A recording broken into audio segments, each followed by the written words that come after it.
तनाव। इस कविता में हम लोग तनाव के ऊपर बात करेंगे। इसमें मैं आपको 7 वो गुण बताऊंगा जो अगर इंसान में ना हो तो उसे तनाव होता है, और उसके बाद मैं 10 कुछ सुझाव दूंगा जो तनाव को कम करने में काम आते हैं। तो शुरू करते हैं। तनाव सबको होता है पर इसे हटाने की कोशिश नहीं की जाती है। तनाव सबको होता है पर इसे हटाने की कोशिश नहीं की जाती है, क्योंकि तनाव होना हम सबके लिए आम बात हो जाती है। अनजाने में हम सब समझ नहीं पाते कि इससे हमारी कितनी शक्ति क्षीण हो जाती है। हम जान ही नहीं पाते कि यह जीवन की गुणवत्ता को घटाती है। तनाव आता क्यों है? शक्ति और योग्यता। जब हमारी शक्ति और योग्यता परिस्थिति के मुकाबले कम हो जाती है, तब वह परिस्थिति जीवन में तनाव को लाती है। तनाव के सामान्य सूचक कौन से हैं? कुछ सूचकों की मैं बात करता हूं। जब नींद और भूख कम होने लग जाए तो समझो हो रहा है तनाव। जब प्रदर्शन और याददाश्त कम होने लग जाए तो समझो हो रहा है तनाव। जब हर बात पर चिड़चिड़ापन और क्रोध बढ़ने लग जाए तो समझो हो रहा है तनाव। जब आपके अंदर विद्रोही भाव बढ़ने लग जाए तो समझो हो रहा है तनाव। जब आपका जीवन नीरस होने लग जाए तो समझो हो रहा है तनाव। जब कुछ खोने का डर बढ़ने लग जाए तो समझो हो रहा है तनाव। अब आते हैं तनाव के प्रबंधन के ऊपर। तो सबसे पहली बात, हम तनाव का प्रबंधन नहीं कर सकते। हम सिर्फ अपने जीवन का प्रबंधन कर सकते हैं, जिससे हम तनाव को कम कर सकते हैं। जीवन में तनाव को बढ़ाने में बाहरी कारणों के साथ आपका भी हाथ था, इस बात को स्वीकार कीजिए और आगे बताए जाने वाले तथ्यों को जीवन में लागू करूंगा, यह जिम्मेदारी लीजिए। एक बहुत प्रसिद्ध कहावत है, बदल दो उन चीजों को, उन परिस्थितियों को जिनको आप स्वीकार नहीं कर सकते। बदल दो उन चीजों को, उन परिस्थितियों को जिनको आप स्वीकार नहीं कर सकते, नहीं तो स्वीकार कर लो उन चीजों को और परिस्थितियों को जिनको आप बदल नहीं सकते।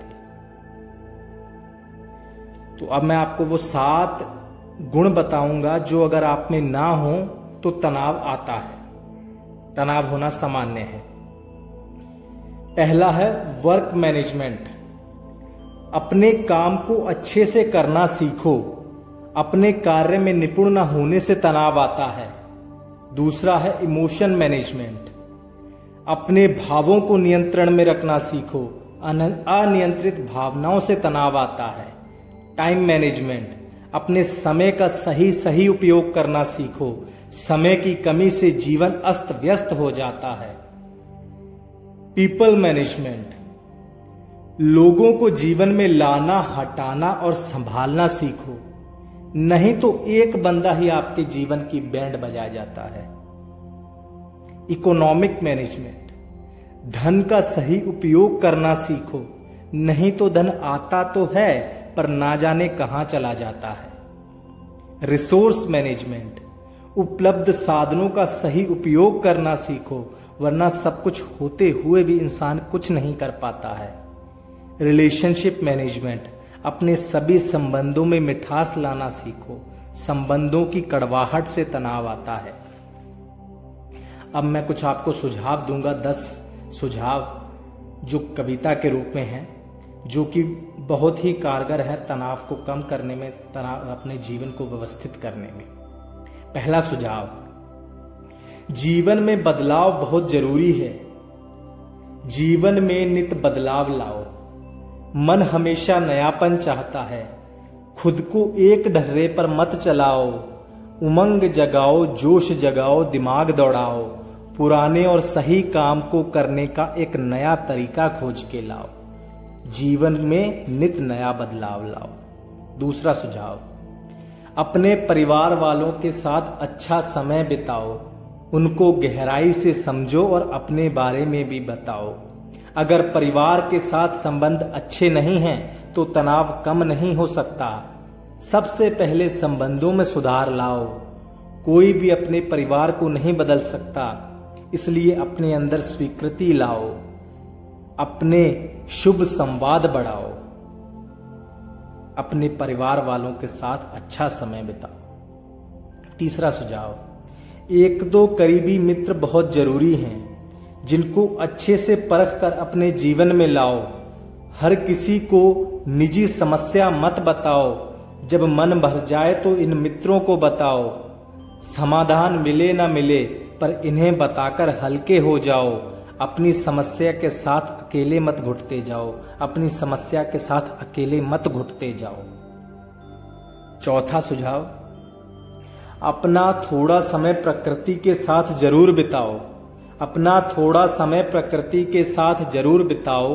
तारों को देखो, उगते सूरज से नजरें मिलाओ।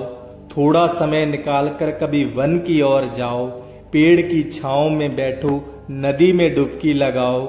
नेचर के साथ मिलकर नेचुरल हो जाओ। नेचर के साथ मिलकर नेचुरल हो जाओ। 5वां सुझाव है, ऊंचा उठना ठीक है पर पांव हमेशा जमीन पर टिकाओ।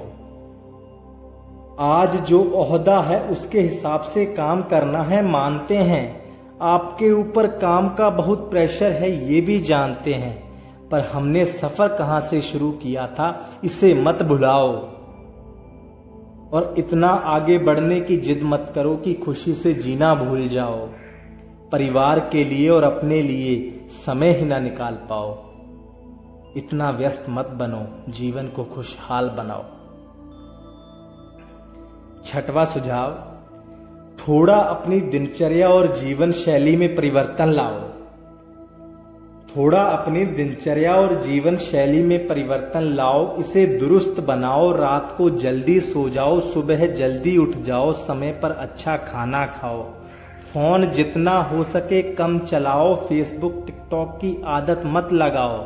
सुबह से नकारात्मक समाचार मत सुनो। घर का माहौल सकारात्मक बनाओ। इन सबको अमल में लाओ, बहाने मत बनाओ। 7वां सुझाव, दिन में चाहे थोड़ा समय है पर रोज अपने शरीर के लिए समय निकालो। योगा, जिम, घर पे ही कसरत या दौड़ लगाना, किसी एक चीज को आदत डालो और पूरा मन लगा के करो। अपना पसीना निकालो। स्ट्रेस रिलीफ के लिए ये सब साइंटिफिकली प्रूव्ड है, इसे हल्के में मत टालो। 8वां सुझाव, नकारात्मक लोगों से दूर रहो। खुद को सकारात्मक संगति में लगाओ। किसी की निंदा मत करो। दूसरे के अच्छे गुणों को देखने में लग जाओ। किसी की टांग खींचना बंद करो। जहां हो सके मदद के लिए हाथ बढ़ाओ। हर प्रकार की बहस से बचो। व्यर्थ में अपनी ऊर्जा ना गवाओ। सोचो दूसरों को खुशी कैसे बांटनी है। बांटने से मिलती है। खुशी बांटने में लग जाओ। खुशी बांटने में लग जाओ। 9वां सुझाव, काम ज्यादा है तो सभी कामों की लिस्ट बनाओ और उनको प्राथमिकता अनुसार बांटते जाओ। परिवार, दोस्त, स्वास्थ्य, खुशी, इन सबको भी लिस्ट में लाओ। प्राथमिकता अनुसार कार्य करो और सब में संतुलन बनाओ। कोई गतिविधि ऐसी होगी जो व्यर्थ में समय खाती होगी। कोई गतिविधि ऐसी होगी जो व्यर्थ में समय खाती होगी, उसे अपने जीवन से भगाओ। थोड़ा विश्राम भी जरूरी है। शांत होकर मुस्कुराओ। शांत होकर मुस्कुराओ। अपने जीवन की बागडोर अपने हाथों में लाओ और आनंद के साथ आगे बढ़ते जाओ। करना तो चाहते हैं पर मूड ऑफ हो जाता है, मन नहीं करता। करना तो चाहते हैं ये सब पर मूड ऑफ हो जाता है, मन नहीं करता। भाई ये समस्या सबके साथ आती है, पर खुद को थोड़ा कठोर बनाओ। कोशिश करो, बार बार अपने मन को अपने वश में लाओ। जड़ता, मूढ़ता, आलस्य, टालम टोल ये तुम्हारे महादुश्मन हैं। उनको खुद से दूर भगाओ। खुद को बार बार और अच्छे से समझाओ, अच्छे से समझाओ। ये 10वां सुझाव था। आगे एक प्रसिद्ध कहावत है, दुनिया का कोई इंसान अपनी किस्मत नहीं बदल सकता है। दुनिया का कोई इंसान अपनी किस्मत नहीं बदल सकता, पर हर इंसान अपनी आदत जरूर बदल सकता है, और उसकी बदली हुई आदतें उसकी किस्मत बदल देती हैं। तो अपने जीवन में सीखने के स्रोतों को बढ़ाइए, अपने मोटिवेशन के स्रोतों को बढ़ाइए, अपने खुशी के स्रोतों को बढ़ाइए, जीवन में सकारात्मक परिवर्तन लाने की चाह बढ़ाइए, और जीवन में सकारात्मक परिवर्तन लाने की चाह बढ़ाइए। Thank you very much. अगर आपको ये कविता अच्छी लगी तो इसे लाइक कीजिए, शेयर कीजिए अपने दोस्तों के साथ, और मेरे यूट्यूब चैनल को सब्सक्राइब कीजिए। Thank you very much.